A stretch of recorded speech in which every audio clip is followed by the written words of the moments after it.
താമരശ്ശേരി ഷഹബാസ് കൊലപാതകത്തിൽ ഒരു പുതിയ അപ്ഡേറ്റ് വരുന്നു. 6 വിദ്യാർത്ഥികൾക്കും ജാമ്യമില്ല. ജാമ്യം നൽകിയാൽ വിദ്യാർത്ഥികൾക്ക് സുരക്ഷാ ഭീഷണി ഉണ്ടാകുമെന്നാണ് ഹൈക്കോടതി കണ്ടെത്തിയിരിക്കുന്നത്. ജാമ്യം നൽകിയാൽ ക്രമസമാധാന പ്രശ്നമുണ്ടാകുമെന്നും കോടതി ചൂണ്ടിക്കാട്ടി. ശ്യാം ദേവരാജ് ഉണ്ട്.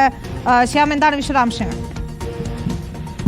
താമരശ്ശേരി ഷഹബാസിന്റെ കൊലപാതകവുമായി ബന്ധപ്പെട്ട കേസിലാണ്. ഇതിൽ 5 വിദ്യാർത്ഥികളാണ് ഈ കേസിൽ പ്രതിപ്പട്ടികയിലുള്ളത്. ഇവർക്കാണ് ഹൈക്കോടതി ജാമ്യം നൽകിയത്. ഇവർക്ക് ജാമ്യം നൽകിയാൽ സുരക്ഷാ ഭീഷണി ഉണ്ടാകും, ഈ വിദ്യാർത്ഥികൾക്ക് സുരക്ഷാ ഭീഷണി ഉണ്ടാകും എന്നാണ് അവധിക്കാല സിംഗിൾ ബെഞ്ചിന്റെ നിരീക്ഷണം. വിദ്യാർത്ഥികൾക്ക് ജാമ്യം നൽകിയാൽ ക്രമസമാധാന പ്രശ്നം ഉണ്ടാകുമെന്നായിരുന്നു നേരത്തെ ഈ വിദ്യാർത്ഥികളുടെ ജാമ്യം നിഷേധിച്ചുകൊണ്ട് കോഴിക്കോട് സെഷൻസ് കോടതി നിരീക്ഷിച്ചത്. ഈ നിരീക്ഷണം ഹൈക്കോടതി ശരിവെക്കുകയും ചെയ്തു.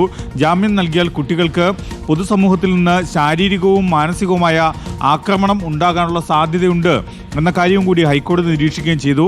ഈ ഘട്ടത്തിൽ കുട്ടികൾ കോഴിക്കോട്ടെ ഡിറ്റൻഷൻ സെന്ററിൽ തന്നെ കഴിയുന്നതാണ് ഉചിതം എന്ന കാര്യവും കൂടി ഹൈക്കോടതി വ്യക്തമാക്കി. ജാമ്യം എല്ലാ ഘട്ടത്തിലും അവകാശമല്ല എന്ന കാര്യവും കൂടി ജസ്റ്റിസ് ജോബിൻ സെബാസ്റ്റ്യൻ അധ്യക്ഷനായ അവധിക്കാല സിംഗിൾ ബെഞ്ച് നിരീക്ഷിക്കുകയും ചെയ്തു. ബാലൻ ക്രൂരമായി ആക്രമിക്കപ്പെട്ട കേസാണിത്. ഷഹബാസ് ക്രൂരമായാണ് ആക്രമിക്കപ്പെട്ടത് എന്ന് ഹൈക്കോടതി ഒരു ഘട്ടത്തിൽ വാദം കേൾക്കുന്നതിനിടെ നിരീക്ഷിച്ചു.